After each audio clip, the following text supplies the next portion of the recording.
ഇന്ന് അയ്യങ്കാളി സ്മൃതി ദിനമാണ്. 1941 ജൂൺ 18 അയ്യങ്കാളി നമ്മെ വിട്ടുപിരിഞ്ഞത്. മനുഷ്യരിൽ വലിയൊരു വിഭാഗത്തെ മനുഷ്യരായി കാണാൻ കൂട്ടാക്കാതിരുന്ന അന്ധകാരം നിറഞ്ഞ കാലത്തെ വകഞ്ഞു മാറ്റി മനുഷ്യത്വത്തിൻ്റെ വെളിച്ചം നിറഞ്ഞ കാലഘട്ടം സൃഷ്ടിക്കാൻ ത്യാഗപൂർവം ശ്രമിച്ച നവോത്ഥാന നായകരിൽ പ്രധാനിയാണ് അയ്യങ്കാളി.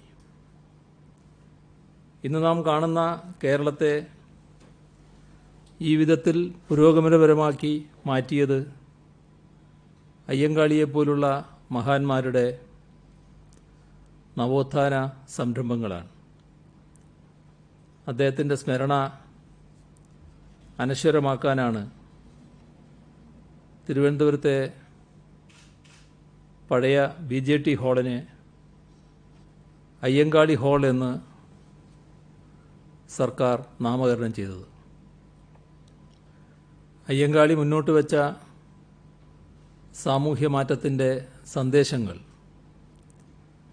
ഊർജ്ജസ്വലമാം വിധം മുന്നോട്ട് കൊണ്ടുപോകേണ്ട ഘട്ടമാണിത്. ഈ കോവിഡ് പ്രതിരോധ ഘട്ടത്തിലും മനുഷ്യരെ ആകെ മനുഷ്യരായി കാണാൻ പഠിപ്പിച്ച മഹാത്മാ അയ്യങ്കാളിയുടെ ജീവിത സന്ദേശം നമുക്ക് പ്രചോദനമാവുകയാണ്. 97 പേർക്കാണ് ഇന്ന് സംസ്ഥാനത്ത് കോവിഡ് ബാധ സ്ഥിരീകരിച്ചത്. ഇന്ന് രോഗമുക്തി നേടിയത് 89 പേരാണ്. ഒരാൾ മരണമടഞ്ഞു. കണ്ണൂരിൽ എക്സൈസ് വകുപ്പിലെ ഡ്രൈവർ 28-കാരനായ KP സുനിലാണ് കോവിഡ് ബാധിച്ച് മരണമടഞ്ഞത്. അദ്ദേഹത്തിൻ്റെ നിര്യാണത്തിൽ അനുശോചനം രേഖപ്പെടുത്തുന്നു. ഇന്ന് രോഗം ബാധിച്ചവരിൽ 65 പേർ വിദേശത്തു നിന്ന് വന്നവരാണ്. മറ്റ് സംസ്ഥാനങ്ങളിൽ നിന്ന് വന്നവർ 29. സമ്പർക്കം വഴി 3 പേർക്കാണ് രോഗം ബാധിച്ചത്. രോഗബാധ സ്ഥിരീകരിച്ചവരുടെ കണക്ക് മറ്റ് സംസ്ഥാനങ്ങളിൽ നിന്ന് വന്നവരുടെ എടുത്താൽ മഹാരാഷ്ട്ര 12, ഡൽഹി 7, തമിഴ്നാട് 5, ഹരിയാന, ഗുജറാത്ത് 2 വീതം, ഒറീസ 1. ഫലം നെഗറ്റീവായവരുടെ ജില്ല തിരിച്ച കണക്കെടുത്താൽ തിരുവനന്തപുരം 9, കൊല്ലം 8, പത്തനംതിട്ട 3, ആലപ്പുഴ 10, കോട്ടയം 2, കണ്ണൂർ 4, എറണാകുളം 4, തൃശ്ശൂർ 22, പാലക്കാട് 11, മലപ്പുറം 2, കോഴിക്കോട് 1, വയനാട് 2, കാസർഗോഡ് 11. പോസിറ്റീവായവരുടെ ജില്ല തിരിച്ചുള്ള കണക്ക് പാലക്കാട് 14, കൊല്ലം 13, കോട്ടയം 11, പത്തനംതിട്ട 11, ആലപ്പുഴ 9, എറണാകുളം, തൃശ്ശൂർ, ഇടുക്കി 6 വീതം, തിരുവനന്തപുരം, കോഴിക്കോട് 5 വീതം, മലപ്പുറം, കണ്ണൂർ 4 വീതം, കാസർഗോഡ് 3. ഇന്ന് 4817 സാമ്പിളുകളാണ് പരിശോധിച്ചത്. ഇതുവരെ 2794 പേർക്കാണ് രോഗം സ്ഥിരീകരിച്ചത്. അതിൽ 1358 പേർ ഇപ്പോൾ ചികിത്സയിലാണ്. 1,26,839 പേരാണ് ഇപ്പോൾ നിരീക്ഷണത്തിലുള്ളത്. അതിൽ ആശുപത്രിയിലുള്ളവർ 1967 പേരാണ്. ഇന്ന് ആശുപത്രിയിൽ പ്രവേശിപ്പിക്കപ്പെട്ടവർ 190 പേരാണ്. ഇതുവരെ 1,69,035 സാമ്പിളുകളാണ് പരിശോധനയ്ക്ക് അയച്ചത്. 3,194 സാമ്പിളുകളുടെ പരിശോധനാ ഫലം വരാനുണ്ട്. ഇതുവരെ സെന്റിനൽ സർവൈലൻസിൻ്റെ ഭാഗമായി മുൻഗണനാ വിഭാഗത്തിൽപ്പെട്ട 30,032 സാമ്പിളുകൾ പരിശോധിച്ചതിൽ 33,386 നെഗറ്റീവായിട്ടുണ്ട്. സംസ്ഥാനത്തെ ഹോട്ട്സ്പോട്ടുകളുടെ എണ്ണം 108ആയി.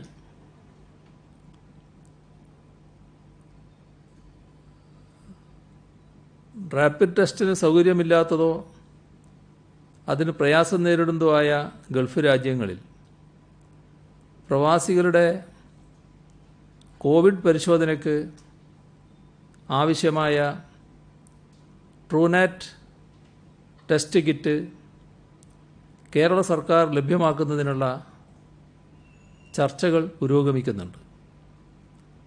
എയർലൈൻ കമ്പനികളുടെ സഹകരണവും ബന്ധപ്പെട്ട രാജ്യങ്ങളിലെ ഇന്ത്യൻ എംബസികളുടെ അനുവാദവും ഇതിന് ആവശ്യമുണ്ട്. UAE, ഖത്തർ എന്നീ രാജ്യങ്ങളിൽ ഇപ്പോൾ തന്നെ പരിശോധനാ സൗകര്യമുണ്ട്. അതില്ലാത്ത Saudi Arabia, Kuwait, Bahrain, Oman എന്നീ രാജ്യങ്ങളിൽ നിന്ന് തിരിച്ചു വരുന്ന പ്രവാസികളുടെ പരിശോധനയ്ക്ക് ഇത് സഹായിക്കും. സംസ്ഥാനത്ത് ഇതുവരെ 2,79,657 ആളുകളാണ് മറ്റ് സംസ്ഥാനങ്ങളിൽ നിന്നും വിദേശത്തു നിന്നുമായി എത്തിയിട്ടുള്ളത്. ഇതിൽ 1,172 പേർക്ക് പരിശോധനയിൽ കോവിഡ് ബാധ സ്ഥിരീകരിച്ചു. 669 പേർ വിദേശ രാജ്യങ്ങളിൽ നിന്നും 503 പേർ മറ്റ് സംസ്ഥാനങ്ങളിൽ നിന്നും വന്നവരാണ്. മറ്റ് സംസ്ഥാനങ്ങളിൽ നിന്നെത്തിയ രോഗബാധിതരിൽ 327 പേർ റോഡ് വഴിയും 128 പേർ ട്രെയിനിലുമാണ് വന്നത്. മറ്റ് സംസ്ഥാനങ്ങളിൽ നിന്ന് വന്ന രോഗബാധിതരായവരുടെ കണക്ക് നോക്കിയാൽ മഹാരാഷ്ട്രയിൽ നിന്നാണ് ഏറ്റവും കൂടുതൽ, 313. യഥാർത്ഥത്തിൽ ഈ കണക്കുകൾ നമ്മുടെ ജാഗ്രത കൂടുതൽ വർദ്ധിപ്പിക്കേണ്ട ആവശ്യകതയാണ് സൂചിപ്പിക്കുന്നത്. പ്രവർത്തന രംഗത്തുള്ളവർക്ക് വൈറസ് ബാധ വരുമ്പോൾ ഒരു മേഖലയാകെ സ്തംഭിക്കുകയാണ്. സർക്കാർ ഓഫീസുകൾ ഏതായാലും ജനങ്ങൾക്ക് ആവശ്യമുള്ളതാണ്. അവയുടെ പ്രവർത്തനം നിലച്ചു പോകരുത്. പകുതി ആളുകൾ മാത്രമേ ഒരു സമയം ഓഫീസിലുണ്ടാകേണ്ടതുള്ളൂ. വീടുകളിൽ നിന്ന് ജോലി ചെയ്യുന്നത് ഈ ഘട്ടത്തിൽ തുടരുക തന്നെ വേണം. സാധാരണ നടപടിക്രമമനുസരിച്ച് ധാരാളം മീറ്റിങ്ങുകൾ ആവശ്യമായി വരും. ഓഫീസ് മീറ്റിങ്ങുകൾ ഓൺലൈനിലാക്കണം. ഓഫീസുകളിലെ സുരക്ഷാ ക്രമീകരണങ്ങൾ പാളിയതിൻ്റെ ഫലം പലയിടങ്ങളിലും കാണുന്നുണ്ട്. നമ്മുടെ അയൽ സംസ്ഥാനത്ത് സെക്രട്ടറിയേറ്റിൽ തന്നെ ഉണ്ടായ പ്രശ്നങ്ങളും മരണവും നാം കണ്ടതാണ്. ഇതെല്ലാം കാണിക്കുന്നത് നിയന്ത്രണം കർശനമായി തുറന്നേ തീരുവെന്നാണ്. ഓഫീസ് പ്രവർത്തനങ്ങളുടെ ക്രമീകരണം ചീഫ് സെക്രട്ടറി തന്നെ മോണിറ്റർ ചെയ്ത് ഉറപ്പുവരുത്തും. കോവിഡ് ഡ്യൂട്ടിക്ക് ആളുകളെ നിയോഗിക്കുമ്പോൾ അതത് ജില്ലകളിൽ നിന്ന് പൂൾ ചെയ്ത് നിയോഗിക്കുന്നതാണ് നല്ലത്. കോവിഡ് ഡ്യൂട്ടി ചെയ്യുന്നവർ കുടുംബത്തോടൊപ്പം ആ ഘട്ടത്തിൽ താമസിക്കരുത്. ആരോഗ്യ പ്രവർത്തകർക്കുള്ള സുരക്ഷാ ക്രമീകരണങ്ങൾ നമ്മുടെ അനുഭവത്തിൽ കൂടുതൽ ശക്തിപ്പെടുത്തേണ്ടതുണ്ട്. എന്തെങ്കിലും വീഴ്ച ഏതെങ്കിലും സ്ഥലത്തുണ്ടെങ്കിൽ അത് കൃത്യമായി പരിശോധിക്കാനും തിരുത്തുന്നതിനുമുള്ള നടപടികൾ സ്വീകരിക്കും. രോഗവ്യാപനം ഉയർന്നാൽ കൂടുതൽ ആരോഗ്യ പ്രവർത്തകരുടെ സേവനം നമുക്ക് വേണ്ടതുണ്ട്. അതിന് വിപുലമായ പദ്ധതി തയ്യാറാക്കും. ഇപ്പോൾ സംസ്ഥാന സർവീസിലുള്ള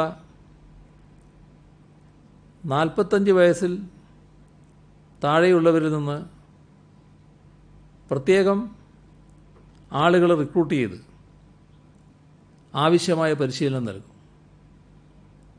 ആരോഗ്യരംഗത്തെ വിവിധ കോഴ്സുകൾ പഠിക്കുന്ന ഫൈനൽ ഇയർ വിദ്യാർത്ഥികളിൽ താൽപ്പര്യമുള്ളവർ,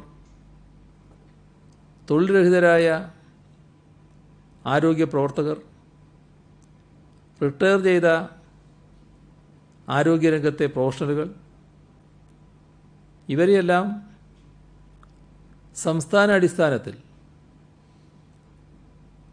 ഒരുക്കും. ആവശ്യമുള്ളിടത്ത്, ഏത് ജില്ലയിലാണോ ഏത് പ്രദേശത്താണോ ആവശ്യം, അവിടെ നിയോഗിക്കുന്നതിനാണ് ഇത്തരമൊരു ടീമിനെ മിഷൻ അടിസ്ഥാനത്തിൽ ഒരുക്കുക. വിവിധ വകുപ്പുകളുടെ സഹകരണത്തോടെ ഇവർക്ക് പരിശീലനം നൽകും. NCC, SPC, NSS വളണ്ടിയർമാരെയും ഇതിൽ ഉൾപ്പെടുത്തും. അതോടൊപ്പം താൽപ്പര്യമുള്ള യുവാക്കൾക്കും സന്നദ്ധ സേനയിലെ വളണ്ടിയർമാർക്കും ഇതിനോടൊപ്പം ചേർന്ന് പരിശീലനം ലഭിക്കുന്നതിനുള്ള സൗകര്യമുണ്ടാക്കും. ഈ രോഗത്തിനെതിരായ ചെറുത്തുനിൽപ്പിൽ പങ്കാളികളാകുന്ന എല്ലാവരും അനുമോദനം അർഹിക്കുന്നു. താൽക്കാലികമായി ചുമതലയേറ്റെടുത്ത സന്നദ്ധ സേവകർ, അവർ വലിയ ത്യാഗനിർഭരമായ പ്രവർത്തനമാണ് നടത്തിയിട്ടുള്ളത്. അവരുടെ കയ്യിൽ നിന്ന് കാശ് ചിലവിട്ട് അവരുടെ വാഹനത്തിന് ഇന്ധനം നിറച്ച് സന്നദ്ധ പ്രവർത്തനത്തിൽ ഇറങ്ങുന്ന പ്രവർത്തകരെയാണ് സംസ്ഥാനത്താകെ കാണാൻ കഴിഞ്ഞത്.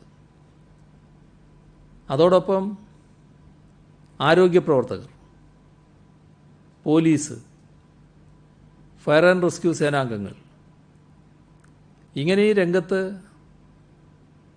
ത്യാഗനിർഭരമായി പ്രവർത്തിച്ച എല്ലാവരെയും സമൂഹമാകെ അഭിനന്ദിക്കുകയും പ്രോത്സാഹിപ്പിക്കുകയുമാണ് വേണ്ടത്.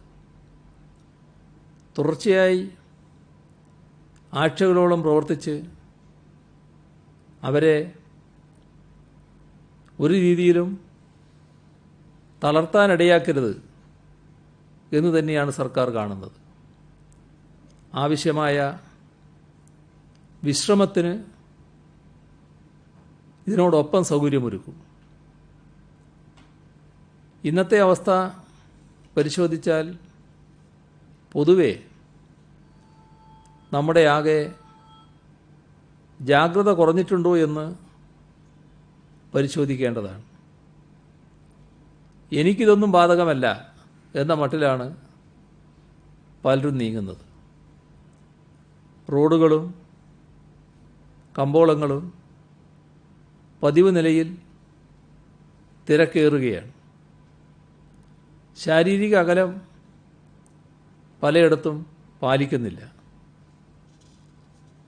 പൊതുവായി ആളുകൾ കൂടുന്ന സ്ഥലങ്ങളിൽ സാനിറ്റൈസർ, സോപ്പ് ഉപയോഗം കുറയുന്നു.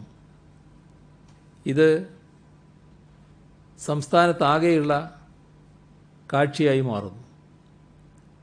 ശക്തമായ ഇടപെടൽ വേണ്ടതുണ്ട് എന്നാണ് തീരുമാനിച്ചത്.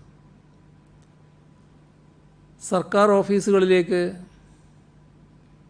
ദൂരസ്ഥലത്ത് നിന്ന് യാത്ര ചെയ്യേണ്ടി വരുമ്പോൾ പലരും കൂട്ടായി വാഹനങ്ങൾ ഏർപ്പാട് ചെയ്യുന്നുണ്ട്. അപ്പോൾ പലർ ചേർന്ന് വാഹനങ്ങൾ വാടകയ്ക്കെടുത്താണ് പോകുന്നത്. ഇത്തരം യാത്രകൾ തടയാനോ അങ്ങനെ യാത്ര ചെയ്യുന്നവർക്ക് വിഷമങ്ങൾ ഉണ്ടാക്കാനോ പോലീസോ മോട്ടോർ വാഹന വകുപ്പ് ഉദ്യോഗസ്ഥരോ തയ്യാറാകരുത് എന്ന നിർദ്ദേശം നൽകിയിട്ടുണ്ട്. നമ്മുടെ സംസ്ഥാനത്തിലേക്ക് വലിയ തോതിൽ ചരക്ക് വരുന്ന മഹാരാഷ്ട്ര, തമിഴ്നാട് സംസ്ഥാനങ്ങളിൽ കോവിഡ് ബാധ രൂക്ഷമാവുകയാണ്. ഇത് ചരക്ക് ഗതാഗതത്തെ ബാധിക്കാതിരിക്കാൻ പ്രത്യേകം ശ്രദ്ധിക്കും. കോവിഡ് രോഗികളുടെ താമസ സ്ഥലത്തിന് സമീപത്തുള്ള ഏതാനും വീടുകൾ ഉൾപ്പെടുത്തി മൈക്രോ കണ്ടെയ്ൻമെൻറ്റ് സോൺ രൂപീകരിച്ച് നിയന്ത്രണങ്ങൾ വളരെ കർശനമായി നടപ്പിലാക്കുന്ന സംവിധാനം ഏർപ്പെടുത്തും. ഇപ്പോൾ കോവിഡ് ബാധയുണ്ടായാൽ ഒരു വീട്ടിലായാൽ ആ വാർഡിലാകെ കണ്ടെയ്ൻമെൻറ്റ് സോണാവുകയാണ്. ഈ മൈക്രോ കണ്ടെയ്ൻമെൻറ്റ് സോൺ വരുന്നതോടെ ആ വീടും ചുറ്റുപാടുമുള്ള വീടുകളും ചേർന്നുള്ള ഒരു ക്ലസ്റ്റർ മാത്രമായിരിക്കും കണ്ടെയ്ൻമെൻറ്റ് സോണായി മാറുക. അത് കൂടുതൽ കർക്കശമാക്കും. അതേസമയം മറ്റു സ്ഥലങ്ങളിൽ സാധാരണ പ്രവർത്തനങ്ങൾ അനുവദിക്കുകയും ചെയ്യും. ക്വാറന്റൈനിൽ കഴിയുന്നവർ നിർദ്ദേശങ്ങൾ ലംഘിച്ച് പുറത്തിറങ്ങുന്നത് നേരിട്ട് നിരീക്ഷിക്കാനായി ജില്ലാ സ്പെഷ്യൽ ബ്രാഞ്ച് ഡിവൈഎസ്പിമാരെയും അസിസ്റ്റന്റ് കമ്മീഷണർമാരെയും ചുമതലപ്പെടുത്തി. ജനമൈത്രി പോലീസ് നടത്തുന്ന മൊബൈൽ ബീറ്റ് പെട്രോളിന് പുറമെയാണിത്. കോവിഡ് ബാധയുടെ പശ്ചാത്തലത്തിൽ എല്ലാ പോലീസ് ഉദ്യോഗസ്ഥരുടെയും ആരോഗ്യവും ക്ഷേമവും ഉറപ്പാക്കണമെന്ന് സംസ്ഥാന പോലീസ് മേധാവിക്ക് നിർദ്ദേശം നൽകിയിട്ടുണ്ട്. മാസ്ക് ധരിക്കാത്ത 3486 സംഭവങ്ങൾ സംസ്ഥാനത്ത് ഇന്ന് റിപ്പോർട്ട് ചെയ്തിട്ടുണ്ട്. ക്വാറന്റൈൻ ലംഘിച്ച 18 പേർക്കെതിരെ ഇന്ന് കേസ് രജിസ്റ്റർ ചെയ്തു. ചെറിയ കുട്ടികൾ ആത്മഹത്യ ചെയ്യുന്ന വാർത്ത കഴിഞ്ഞ ദിവസങ്ങളിൽ കൂടുതലായി വരുന്നുണ്ട്. ഈ വിഷയത്തിൽ കുട്ടികളുടെ കുടുംബ സാഹചര്യം, മരണകാരണം എന്നിവയുൾപ്പെടെ ബഹുതലത്തിലുള്ള പഠനം നടത്തും. എല്ലാ വിമാനയാത്രക്കാരും കോവിഡ് ജാഗ്രതാ സൈറ്റിൽ രജിസ്റ്റർ ചെയ്യണം. വരുന്ന ആളുകളുടെ വിവരം ലഭ്യമാക്കാനും അവർക്ക് വേണ്ട സഹായങ്ങൾ തദ്ദേശ സ്വയംഭരണ സ്ഥാപനങ്ങൾ വഴി നൽകാനും ഇത് ഒഴിച്ചുകൂടാത്തതാണ്. സാധാരണ നിലയിൽ തന്നെ വൈദ്യുതി ഉപയോഗം വർദ്ധിക്കുന്ന സമയമാണ്. ഫെബ്രുവരി തൊട്ട് മെയ് വരെയുള്ള കാലം. ഇത്തവണ ലോക്ക്ഡൗൺ കൂടിയായതിനാൽ കുടുംബാംഗങ്ങളെല്ലാം വീടുകളിലുണ്ടായി. വൈദ്യുതി ഉപഭോഗം വലിയ തോതിൽ വർദ്ധിച്ചു. ലോക്ക്ഡൗൺ മൂലം റീഡിംഗ് എടുക്കാൻ കഴിയാതിരുന്നതിനാൽ 4 മാസത്തെ ബില്ല് ഒന്നിച്ചാണ് കൊടുത്തത്. അതോടെ ബിൽ തുക കണ്ട് പലരും അമ്പരന്നു. പ്രതിഷേധവും വന്നു. താരിഫ് ഗണനയിലോ വൈദ്യുതി നിരക്കുകളിലോ യാതൊരു വ്യത്യാസവും ഇപ്പോൾ വരുത്തിയിട്ടില്ല. എങ്കിൽ കൂടി പരാതികൾ ഉയർന്ന സാഹചര്യത്തിൽ അവ പരിശോധിക്കാനും പിശകുകൾ ഉണ്ടായിട്ടുണ്ടെങ്കിൽ തിരുത്താനും വൈദ്യുതി ബോർഡിനോട് പരാതി ശ്രദ്ധയിൽ വന്നപ്പോൾ തന്നെ സർക്കാർ നിർദ്ദേശിച്ചിരുന്നു. അതിൻ്റെ അടിസ്ഥാനത്തിൽ ബോർഡ് ചില തീരുമാനങ്ങൾ എടുത്തിട്ടുണ്ട്. ഒന്നിച്ച് തുക അടക്കുന്നതിന് പ്രയാസമുള്ളവർക്ക് തവണ അനുവദിച്ചു. കോവിഡ് പശ്ചാത്തലത്തിൽ ബില്ലടച്ചില്ല എന്ന കാരണത്താൽ ആരുടെയും വൈദ്യുതി ബന്ധം വിച്ഛേദിക്കേണ്ടതില്ല എന്നും തീരുമാനിച്ചു. ഇപ്പോൾ ചില തീരുമാനങ്ങൾ കൂടി എടുത്തിരിക്കുകയാണ്. വൈദ്യുതി ഉപഭോഗം വർദ്ധിച്ചത് സ്വാഭാവികമായി സംഭവിച്ചതാണെങ്കിലും കുറഞ്ഞ ഉപഭോഗം മാത്രമുണ്ടായിരുന്നവരും സൗജന്യങ്ങൾക്ക് അർഹത ഉണ്ടായിരുന്നവരുമായ ഉപഭോക്താക്കൾക്ക് ഉയർന്ന ബില്ല് വന്നത് പ്രയാസം സൃഷ്ടിച്ചിട്ടുണ്ട്. ഇത് കണക്കിലെടുത്താണ് ചില പ്രധാന തീരുമാനങ്ങൾ സർക്കാർ നിർദ്ദേശമനുസരിച്ച് വൈദ്യുതി ബോർഡ് എടുത്തത്. 40 യൂണിറ്റ് വരെ ഉപയോഗിക്കുന്ന 500 വാട്ടിൽ താഴെ കണക്റ്റഡ് ലോഡുള്ളവർക്ക് വൈദ്യുതി സൗജന്യമാണ്. ഈ വിഭാഗത്തിന് ഇപ്പോൾ ഉപയോഗിച്ച വൈദ്യുതിയുടെ അളവ് കണക്കിലെടുക്കാതെ തന്നെ സൗജന്യം അനുവദിക്കും. പ്രതിമാസം 40 യൂണിറ്റ് വരെ ഉപയോഗിക്കുന്ന 1000 വാട്ടിൽ താഴെ കണക്റ്റഡ് ലോഡുള്ളവർക്ക് യൂണിറ്റിന് ₹1.50 നിരക്ക്. ഈ വിഭാഗത്തിൽപ്പെട്ട ഉപയോക്താക്കൾക്ക് ഇപ്പോൾ ഉണ്ടായ ഉപഭോഗം എത്ര യൂണിറ്റ് ആയാലും ₹1.50 എന്ന നിരക്കിൽ തന്നെ ബില്ല് കണക്കാക്കും. പ്രതിമാസം 50 യൂണിറ്റ് വരെ ഉപയോഗിക്കുന്നവർക്ക് ഇത്തവണ അധിക ഉപഭോഗം മൂലമുണ്ടായ ബിൽ തുക വർധനവിൻ്റെ പകുതി സബ്സിഡി നൽകും. പ്രതിമാസം 100 യൂണിറ്റ് വരെ ഉപയോഗിക്കുന്നവർക്ക് ഇത്തവണ അധിക ഉപഭോഗം മൂലമുണ്ടായ ബിൽ തുകയുടെ വർധനവിൻ്റെ 30% സബ്സിഡി അനുവദിക്കും. പ്രതിമാസം 150 യൂണിറ്റ് വരെ ഉപയോഗിക്കുന്നവർക്ക് അധിക ഉപഭോഗം മൂലമുണ്ടായ ബിൽ തുകയുടെ വർധനവിൻ്റെ 25% സബ്സിഡി. പ്രതിമാസം 150 യൂണിറ്റിന് മുകളിൽ ഉപയോഗിക്കുന്ന മുഴുവൻ ഉപയോക്താക്കൾക്കും അധിക ഉപഭോഗം മൂലമുണ്ടായിട്ടുള്ള വർധനവിൻ്റെ 20% സബ്സിഡി നൽകും. ലോക്ക്ഡൗൺ കാലയളവിലെ വൈദ്യുതി ബിൽ അടക്കാൻ 3 തവണകൾ അനുവദിച്ചിരുന്നു. ഇത് 5 തവണകൾ വരെ അനുവദിക്കും. ഈ നടപടികളുടെ ഭാഗമായി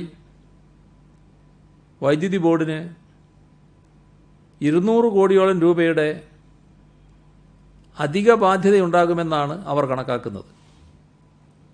ഇതിൻ്റെ ഗുണം 90 ലക്ഷം ഗാർഹിക ഉപയോക്താക്കൾക്ക് ലഭിക്കും.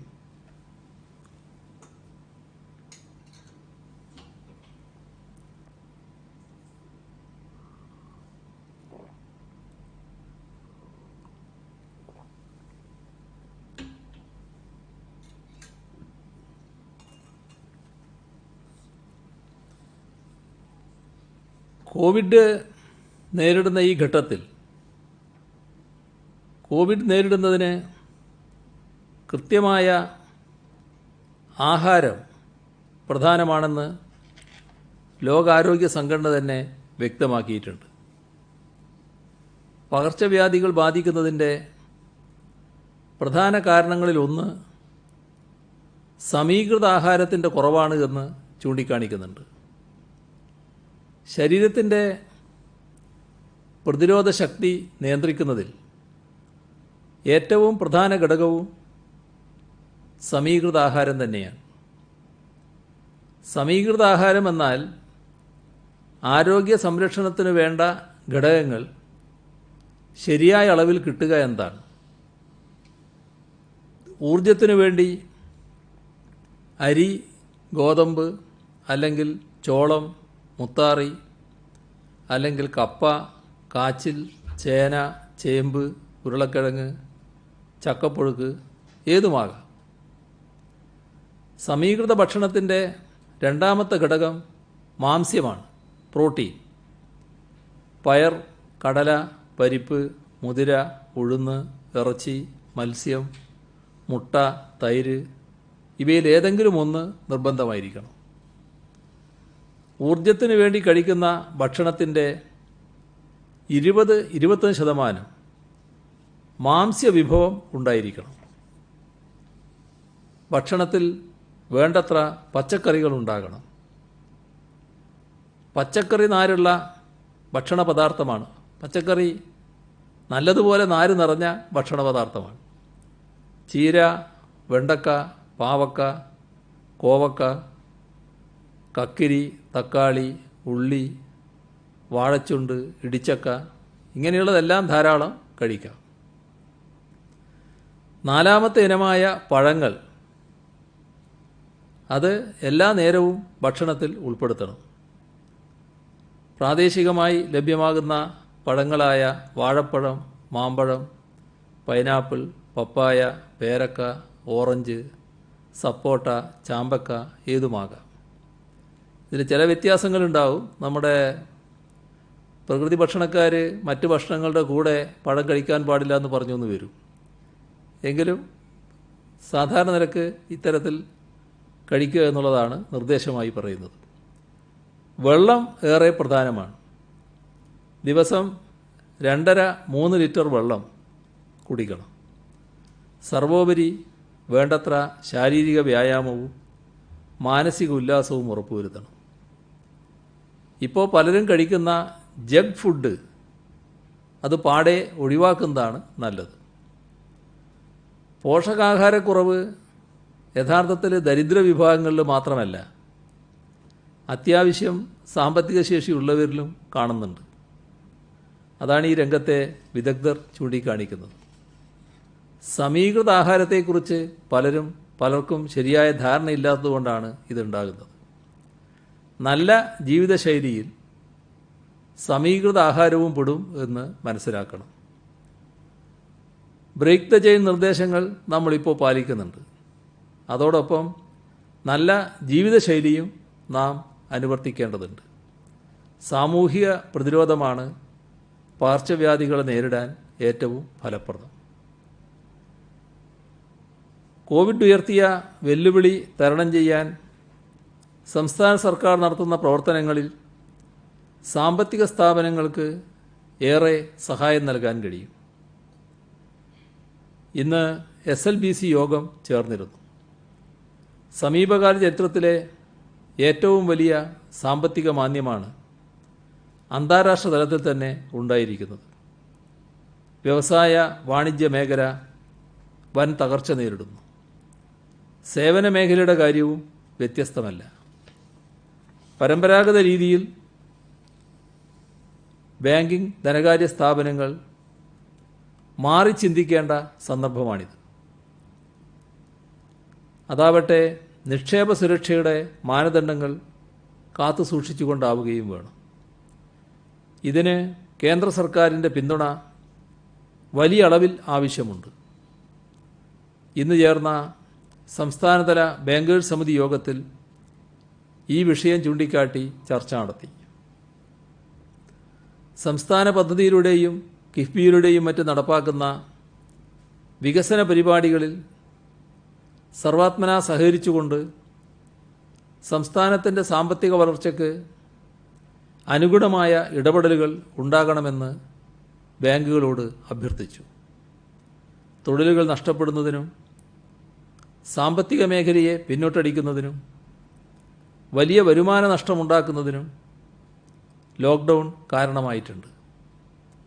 ബാങ്കിംഗ് സേവനങ്ങൾ ഫലപ്രദമായി ലഭ്യമാക്കി സുപ്രധാന മേഖലകളെ ഊർജ്ജസ്വലമാക്കാൻ കഴിയും. കേന്ദ്ര പാക്കേജിലെ അടക്കം സാധ്യതകൾ പ്രയോജനപ്പെടുത്തി കേരളത്തിലെ ജനങ്ങളുടെ ക്ഷേമം ഉറപ്പുവരുത്താനുള്ള സർക്കാർ ശ്രമത്തിന് ബാങ്കുകളുടെ പിന്തുണ അഭ്യർത്ഥിച്ചു. സൂക്ഷ്മ ചെറുകിട ഇടത്തരം വ്യവസായങ്ങളെയും കൃഷിയെയും പുത്തൻ മേഖലകളെയും സംബന്ധിക്കുന്ന കാര്യങ്ങൾ കേരളത്തിന് പ്രയോജനപ്പെടും എന്നാണ് കരുതുന്നത്. കേരളവും സ്വന്തം നിലക്ക് നിരവധി ഇടപെടലുകൾ സമാന്തരമായി നടത്തുകയാണ്. സുഭിക്ഷ കേരളം പദ്ധതി, അതുമായി ബന്ധപ്പെട്ട് സംസ്ഥാനത്തിൻ്റെ ഭക്ഷ്യസുരക്ഷയും പോഷകാഹാര ലഭ്യതയും ഉറപ്പുവരുത്തുന്നതിൽ വാണിജ്യ ബാങ്കുകൾക്കും സഹകരണ ബാങ്കുകൾക്കും വലിയ തോതിൽ സഹകരിക്കാൻ കഴിയും. 2500 കോടി രൂപയുടെ സ്പെഷ്യൽ ലിക്വിഡിറ്റി ഫെസിലിറ്റി നബാർഡ് അനുവദിച്ചിട്ടുണ്ട്. നബാർഡിൻ്റെ റീഫൈനാൻസിംഗ് കർഷകന് തന്നെ ലഭ്യമാകുന്നു എന്ന് ഉറപ്പുവരുത്താൻ സംസ്ഥാന സർക്കാർ നടത്തുന്ന ഇടപെടലുകൾ രാജ്യത്തിന് തന്നെ മാതൃകയാണ്.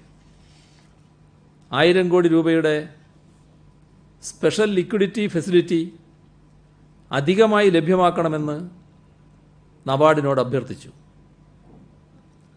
സുഭിക്ഷ കേരളം പദ്ധതിയെ ശാക്തീകരിക്കുന്ന വിധത്തിൽ മോഡൽ ഫാമുകൾ യാഥാർത്ഥ്യമാക്കാനും ട്രെയിനിങ് നൽകാനും നബാർഡിൻ്റെ farm sector promotion fund പ്രയോജനപ്പെടുത്തണം.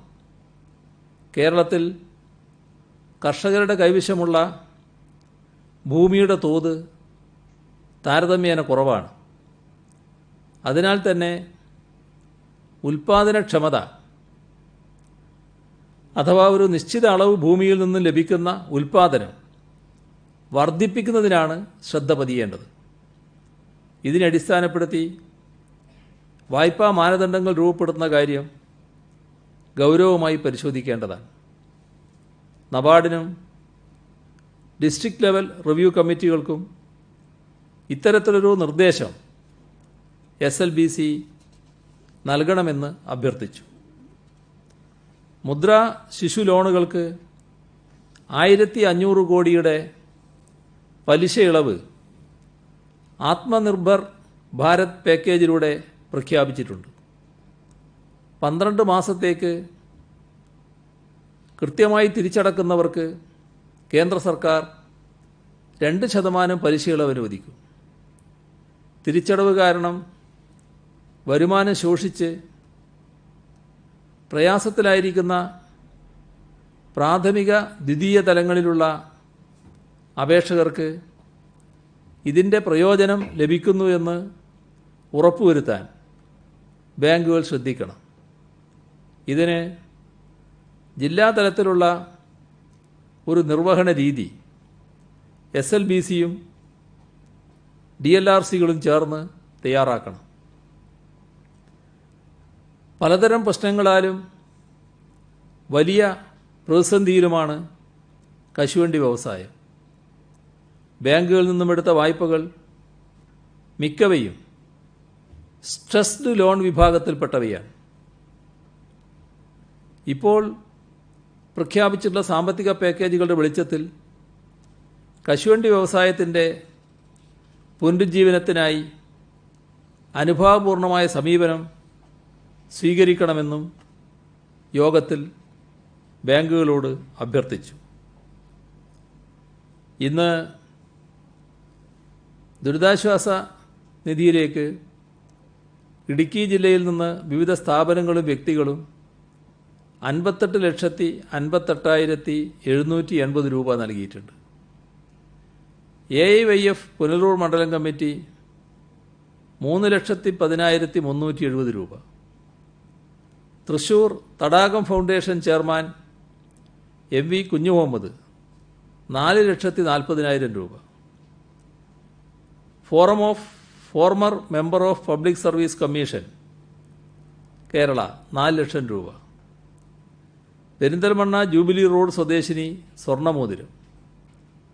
Peroorkada സ്വദേശിനി രഘുപതി തനിക്ക് കിട്ടിയ ക്ഷേമനിധി പെൻഷൻ അടക്കം ആകെ 5,110 രൂപ.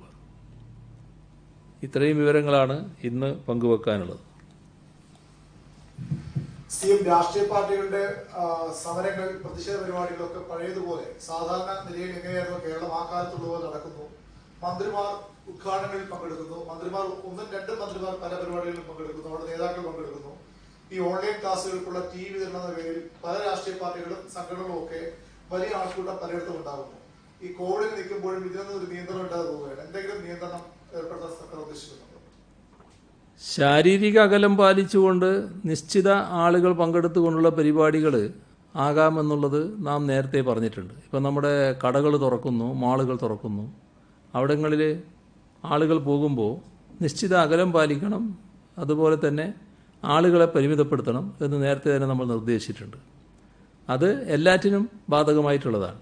അപ്പോൾ തിക്കിത്തിരക്കി ശാരീരിക അകലം പാലിക്കാതെ കൂടിച്ചേരുന്നൊരവസ്ഥ അത് ഏത് തരത്തിലും ഒഴിവാക്കേണ്ടതാണ്.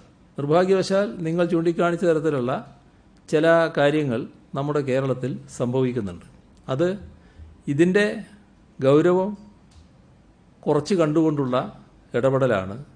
ഇത് നാം പൂർണ്ണമായി ഉൾക്കൊണ്ട്, ഇതിൻ്റെ ഗൗരവാവസ്ഥ ഉൾക്കൊണ്ട് ആ നിലക്കുള്ള പ്രതികരണമായിരിക്കണം എല്ലാവരുടെയും ഭാഗത്ത് നിന്ന് ഉണ്ടാകേണ്ടത്.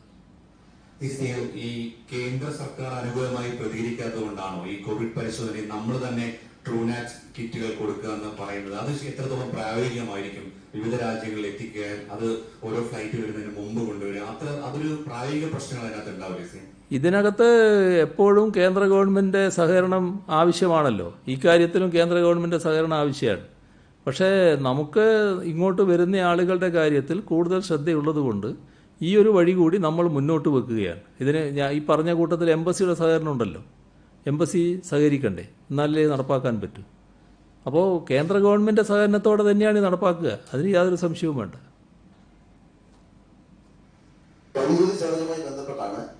ഏത് ഈ കാർഷിക വ്യവസായ വാണിജ്യ മേഖലകളെ ഈ ഇളവുകൾ ഉൾപ്പെടുത്തിയിട്ടുണ്ടോ? ഒന്നാമത്തത് വൈദ്യുതി ചാർജാണോ? അതെ, വൈദ്യുതി ചാർജ്. ഈ കാർഷിക വ്യവസായ വാണിജ്യ മേഖലകളിൽ അധിക ബില്ല് വന്നിട്ടുണ്ട്, അവർ അധികം ബില്ല് അടയ്ക്കേണ്ടി വന്നിട്ടുണ്ട്. അവർക്ക് ഈ ഇളവ് ബാധകമാണോ? ഇത് ഡൊമസ്റ്റിക് മാത്രമാണ് പറഞ്ഞത്. അതെ, ഇതിപ്പോൾ ഡൊമസ്റ്റിക്കിൻ്റെ കാര്യമാണ് പറഞ്ഞിട്ടുള്ളത്. ബാക്കി കാര്യങ്ങൾ അവർ പരിശോധിച്ച കൂട്ടത്തിൽ പറയാനുള്ളതേ ഉള്ളൂ. അതുപോലെ തന്നെ ഈ വൈദ്യുതി ചാർജ് അടച്ചവരുടെ അധിക തുകയുടെ 30%, 1000 രൂപ സ്ഥിരമായി അടയ്ക്കുന്നവർക്ക് 1500 രൂപ വന്നിട്ടുണ്ടെങ്കിൽ ഈ 500 രൂപയുടെ എത്ര % ആണ് ഇളവ് കൊടുക്കുന്നത്? അതതിൽ പറഞ്ഞല്ലോ, ഈ അധിക തുകയുടെ ഭാഗമാണെന്നുള്ളത്. അധിക തുകയുടെ ഭാഗം തന്നെയാണ്. പ്രധാനമായും അത് സംബന്ധിച്ച് ഉയർന്ന പരാതി, ഇപ്പൊ 200 യൂണിറ്റ് വരെ ഉപയോഗിക്കുന്നവർക്ക് യൂണിറ്റിന് ഒരു നിരക്കും, 200 യൂണിറ്റിന് മുകളിൽ ഉപയോഗിക്കുന്നവർക്ക് യൂണിറ്റിന് വേറെ നിരക്കുമാണ് വരുന്നത്. ഇവരെ റീഡിംഗ് എടുക്കുമ്പോൾ ഒരുമിച്ച് എടുക്കുകയും ഇത് ഉയർന്ന റേറ്റിൽ ഫിക്സ് ചെയ്യുകയും ചെയ്തു എന്നാണ് പ്രധാനമായി ഉയർന്ന പരാതി. അത് പരിഹരിക്കപ്പെടാൻ എന്തെങ്കിലും? അത് പ്രത്യേകമായി പരിശോധിക്കേണ്ട കാര്യമാണ്. ഇപ്പോൾ അവർ പ്രസ്താവിച്ച കാര്യങ്ങളാണ് ഞാൻ പറഞ്ഞത്. മറ്റു കാര്യങ്ങൾ പ്രത്യേകമായി പരിശോധിക്കേണ്ട കാര്യമാണ്.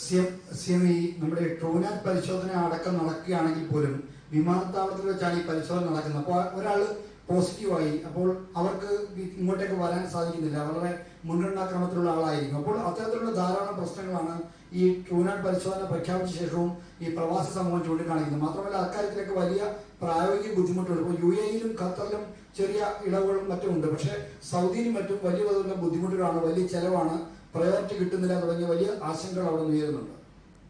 അല്ല, ആ പറയുന്നതിനെല്ലാമുള്ള പരിഹാരമായിട്ടാണ് ഇത് ഈ പറഞ്ഞത് ചൂണ്ടിക്കാണിച്ചത്.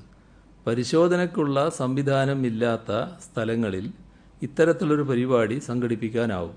അതിന് വലിയ പ്രയാസമുള്ളതല്ല. ഈ ട്രൂനാറ്റ് പരിശോധന നടത്തുന്നതിന് വലിയ കോംപ്ലിക്കേഷൻ ഇല്ല. അത് വേഗം തന്നെ നടത്താൻ കഴിയുന്നതാണ്. ചുരുങ്ങിയ സമയം കൊണ്ട് റിസൾട്ടും ലഭിക്കും. അപ്പോൾ അതാണ് ഇതാവാമെന്ന് നിർദ്ദേശിക്കുന്നത്. കണ്ണൂരുണ്ടായ മരണം അതൊരു തരത്തിലൊരു മുന്നറിയിപ്പല്ലേ? കാരണം ഇതുവരെ റിവേഴ്സ് ക്വാറന്റൈൻ ഉണ്ടായിരുന്നു. 65 വയസ്സിന് മുകളിലേക്കുള്ളതും 10 വയസ്സിന് താഴെയുള്ള കുട്ടികൾ പുറത്തേക്ക് ഇറങ്ങരുത്. പക്ഷെ ഇന്നിപ്പോ കണ്ണൂരുണ്ടായ മരണം അത് ചെറുപ്പക്കാരിലേക്കും വരും. അതുകൊണ്ടാണ് നമ്മൾ നിയന്ത്രണങ്ങൾ കുറച്ചുകൂടി പിൻവലിക്കാൻ വേണ്ട തീരുമാനമെടുത്തിരിക്കുന്നത്.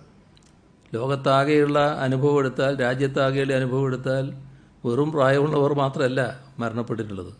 ധാരാളം ചെറുപ്പക്കാരും ആ കൂട്ടത്തിലുണ്ട്. പക്ഷേ പ്രായമുള്ളവരുടെ കാര്യത്തിൽ രോഗം വന്നാൽ രക്ഷപ്പെടുത്താനുള്ള സാധ്യത അത് താരതമ്യേന കുറവാണ്. മറ്റ് ചെറുപ്പക്കാരിൽ രോഗം വന്നത് രക്ഷപ്പെടുത്തുന്നതിനേക്കാളും താരതമ്യപ്പെടുത്തിയാൽ പ്രായമുള്ളവരിൽ ആ സാധ്യത കുറവാണ്. അതാണ് ചൂണ്ടിക്കാണിക്കുന്നത്. മറ്റ് ചെറുപ്പക്കാർ ഇതിൽ നിന്നെല്ലാം മുക്തരാണ് എന്നല്ല അർത്ഥം. ചെറുപ്പക്കാർക്കും ഇതൊരു പരിധി വിട്ടാൽ ഇങ്ങനെ സംഭവിക്കാനിടയുണ്ട്. സർക്കാർ ഓഫീസുകളുടെ കാര്യത്തിൽ എല്ലാ ജീവനക്കാരും വരാൻ വേണ്ടി നേരത്തെ ഉത്തരവ് ഇറങ്ങിയിരുന്നു. അന്നേരം ഈ പകുതി ജീവനക്കാർ മതിയെന്ന പുതിയ ഉത്തരവിലേക്ക് നമ്മൾ പോവുകയാണ്. ഇനി മുതൽ പകുതി ജീവനക്കാർ വന്നാൽ മതിയെന്നാണ്. അതായത് ഓരോ ഓഫീസിൻ്റെയും നില വെച്ചുകൊണ്ട് ആ ഓഫീസ് മേധാവി അത് ക്രമീകരിക്കും. ഇപ്പോൾ ചില സ്ഥലത്ത് നമ്മുടെ ആരോഗ്യ സംവിധാനം തന്നെ അടച്ചിടേണ്ടതായിട്ട് വന്നു. അപ്പോൾ അങ്ങനെയൊരു അവസ്ഥ ഉണ്ടായിക്കൂടാ. ഒരു വില്ലേജ് ഓഫീസ്, ഉദാഹരണത്തിന് പറഞ്ഞാൽ, ആ വില്ലേജ് ഓഫീസ് പൂർണ്ണമായിട്ട് അടഞ്ഞു പോയാൽ ആ വില്ലേജ് ഓഫീസിൽ നിന്ന് പല സർട്ടിഫിക്കറ്റ് വാങ്ങേണ്ടതുണ്ടാകും. ഇപ്പോൾ പഞ്ചായത്ത് ഓഫീസ് പലതരത്തിലെ ആളുകൾ ബന്ധപ്പെടുന്നൊരു ഓഫീസാണ്. അപ്പോൾ അത്തരം ഓഫീസുകൾ അടഞ്ഞു പോകാതിരിക്കാൻ ഇങ്ങനൊരു ക്രമീകരണം വേണ്ടി വരും. ഒരാഴ്ച ഒരു കൂട്ടർ ജോലി ചെയ്യുന്നു, മറ്റുള്ളവർ വീട്ടിൽ ഇരുന്ന് ജോലി ചെയ്യുക, പിന്നെ മറ്റവർ വരിക. അങ്ങനെ വന്നാൽ ഒരു സെറ്റ് ആളുകൾക്ക് മാത്രമേ ആ സമയത്ത് രോഗം വന്നെങ്കിൽ അവർ ക്വാറന്റൈനിൽ പോകേണ്ട പ്രശ്നം വരുന്നുള്ളൂ. അതുകൊണ്ടാണ് ഇങ്ങനെയൊരു നടപടി സ്വീകരിക്കുന്നത്. കിറ്റിന്റെ അവൈലബിലിറ്റി അതിപ്പോ സംസ്ഥാന സർക്കാർ അത് കൊടുക്കാനായിട്ടുള്ള ക്രമീകരണങ്ങൾ ഉണ്ടാക്കുമെന്ന് പറയുമ്പോൾ ഇന്ത്യയിൽ ആ കിറ്റ് അവൈലബിൾ ആയിട്ടുണ്ടോ, അതോ സംസ്ഥാന സർക്കാരിന് ഇത് വിദേശങ്ങളിൽ എവിടെന്നെങ്കിലും സോഴ്സ് ചെയ്യേണ്ടി വരുമോ? രണ്ടാമതായിട്ട് അല്ല, ഒന്ന് പറയട്ടെ. ഇതിനാവശ്യമായത്ര കിറ്റ് ലഭ്യമാണ് എന്നാണ് നമ്മുടെ വിദഗ്ധ സംഘം ചൂണ്ടിക്കാണിച്ചിട്ടുള്ളത്. ഒരു പ്രശ്നവും ഇല്ല എന്നാണ്. ഇപ്പൊ അവിടെ ഈ ഇത്തരത്തിലുള്ള ദ്രുത പരിശോധന നടത്തി രോഗമുണ്ടെന്ന് സ്ഥിരീകരിച്ചു കഴിഞ്ഞാൽ പിന്നീട് പ്രത്യേക വിമാനങ്ങളിൽ നാട്ടിലേക്ക് കൊണ്ടുവരിക എന്നുള്ളത് ഏകദേശം അത് നടക്കുന്ന കാര്യമല്ല എന്ന് പ്രവാസി സംഘടനകൾ പലരും ചൂണ്ടിക്കാണിച്ചിട്ടുണ്ടല്ലോ. പിന്നീട് അവർക്ക് വിമാനത്താവളങ്ങളിലേക്ക് വരാൻ പോലും കഴിയാത്ത രീതിയിൽ ശക്തമായ നിയമങ്ങളാണല്ലോ ഉള്ളത്. അപ്പൊ അങ്ങനെ വരുന്നവരുടെ അവിടെ കുടുങ്ങി പോകുന്നവരുടെ കാര്യത്തിൽ ചികിത്സ ഉൾപ്പെടെ കിട്ടാത്തൊരു സാഹചര്യം ഇല്ലേ? അത് നേരത്തെ ഇന്ത്യ ഗവൺമെൻറ് ഒരു നിലപാട് എടുത്തതിൻ്റെ ഭാഗമായിട്ട് പറയുന്നതാണ്. നേരത്തെ ഇന്ത്യ ഗവൺമെൻറ് പറഞ്ഞിരുന്നത് ഇത്തരത്തിലുള്ള ആളുകൾ ഇപ്പോൾ ഇങ്ങോട്ട് വരേണ്ടതില്ല എന്നായിരുന്നു. അത് രോഗമുള്ളവർ പിന്നെ വരുന്നതിനുള്ള പ്രയാസം വെച്ചുകൊണ്ടാണ് അങ്ങനെയൊരു നില സ്വീകരിച്ചിരുന്നത്. എന്നാൽ സംസ്ഥാന സർക്കാർ പറയുന്നത് അവർക്കും വരാം. എങ്ങനെ? അവർ മറ്റ് രോഗമില്ലാത്തവരുടെ കൂടെ ഇരുന്നു കൊണ്ടല്ല. അതെന്തുകൊണ്ടാണ് അങ്ങനെ പറയുന്നത്? ആ രോഗമില്ലാത്തവർ ഇവരുടെ കൂടെ ഇരുന്നാൽ രോഗം വ്യാപിക്കാനിടയുണ്ട്. അവരുടെ ആരോഗ്യരക്ഷയ്ക്ക് വേണ്ടി മാത്രമാണ് ആ പറയുന്നത്. അപ്പോൾ ഇവർക്ക് വരാനുള്ള പ്രത്യേക സൗകര്യങ്ങൾ ഒരുക്കാൻ പറ്റുമെങ്കിൽ അങ്ങനെ വരാം. പ്രത്യേക സൗകര്യങ്ങൾ സംസ്ഥാന സർക്കാർ ഒരുക്കുമെന്ന് പറഞ്ഞിട്ടില്ല. അങ്ങനെ സാധ്യതയുണ്ടെങ്കിൽ അങ്ങനെ വരാം എന്ന് മാത്രമാണ് പറഞ്ഞത്. വരുന്നതിന് തടസ്സമില്ല. ഈ പ്രായമായവരുടെയും 65 വയസ്സിന് മുകളിലുള്ളവരും 10 വയസ്സിന് താഴെയുള്ള കുട്ടികളും അതുപോലെ തന്നെ പ്രായമായവരും ഇവരുടെ കാര്യത്തിൽ കൂടുതൽ ജാഗ്രത വേണമെന്ന് CM തന്നെ നേരത്തെ പറഞ്ഞിരുന്നു. പക്ഷെ ഇപ്പോൾ ഈ സമര പരിപാടികളിലാവട്ടെ അതുപോലെ തന്നെ ഈ മറ്റ് ചടങ്ങുകളിലൊക്കെ ഈ പ്രായമായവരുടെ സാന്നിധ്യമാണ് വളരെ കൂടുതൽ. അത്തരം ആൾക്കാരുടേതാണ്. അവർ സാധാരണക്കാർ ചോദിക്കുന്നത് സാധാരണക്കാർക്ക് അവരുടെ ഒരു നീതിയും നേതാക്കളുടെ കാര്യത്തിൽ മറ്റൊരു നയവുമാണോ എന്നാണ്. അല്ല, ഇതിൽ എല്ലാവർക്കും ഒരേ നീതി തന്നെയാണ്. നമ്മൾ ശ്രദ്ധിക്കേണ്ട കാര്യങ്ങൾ പറഞ്ഞുകൊണ്ടേയിരിക്കുകയാണ്, തുടക്കം മുതൽ ആവർത്തിച്ചു കൊണ്ടേയിരിക്കുകയാണ്. അതെല്ലാവരും പാലിക്കുക എന്താണ് ഏറ്റവും പ്രധാനം. അത് വളരെ കാര്യമായി നാം അനുസരിക്കുകയാണ് വേണ്ടത്. സിഎം, ഈ പ്രവാസികളുടെ കാര്യത്തിൽ, പ്രവാസികളുടെ ഈ കോവിഡ് പരിശോധനയുമായി ബന്ധപ്പെട്ട് അവിടെ നടത്തണമെന്ന് പറയുമ്പോൾ അതിൽ അവിടെ ജോലി നഷ്ടപ്പെട്ടവരും അതിന് അത്ര തുകയില്ലാത്തവരും കാശില്ലാത്തവരും ഒക്കെ ഉണ്ട്. കേന്ദ്ര സംസ്ഥാന സർക്കാരുകളോ അല്ലെങ്കിൽ എംബസി പോലെയുള്ളവരോ കൃത്യമായി അതിന് അങ്ങനെ ഉള്ള ബുദ്ധിമുട്ടുള്ളവരെ സഹായിക്കാമെന്ന് പറഞ്ഞു കേൾക്കുന്നില്ല. എന്താണ് അതിന്റെ ഒരു യാഥാർത്ഥ്യം? അതിൽ നേരത്തെ ഞങ്ങൾ പറഞ്ഞിരുന്നു, അത്തരം ആളുകൾക്കുള്ള പരിശോധനാ സംവിധാനം കേന്ദ്ര സർക്കാർ ഒരുക്കണമെന്ന്. കേന്ദ്ര സർക്കാർ ഒരുക്കണമെന്നുള്ളതാണ് സംസ്ഥാനം ആവശ്യപ്പെട്ടിരുന്നത്. സിഎം, ഈ മാസം 8-ന് സംസ്ഥാനത്ത് ഒരു ആന്റിബോഡി ടെസ്റ്റ് ആരംഭിച്ചിരുന്നു. ഇതുവരെ അത് സംബന്ധിച്ച് യാതൊരു വിവരവും പുറത്തു വന്നിട്ടില്ല. എന്തെങ്കിലും ആശങ്കപ്പെടുത്തുന്ന എന്തെങ്കിലും ഒരു ഫലമാണോ അതിൽ നിന്നുണ്ടായത്? ഒരു 10,000 പേരെ ടെസ്റ്റ് ചെയ്യുമെന്നാണ് പറയുന്നത് സംസ്ഥാനത്തുടനീളം. അല്ല, ആശങ്കപ്പെടാനൊന്നും ഇല്ലാത്തതുകൊണ്ടല്ലേ വിവരം കിട്ടാത്തത്.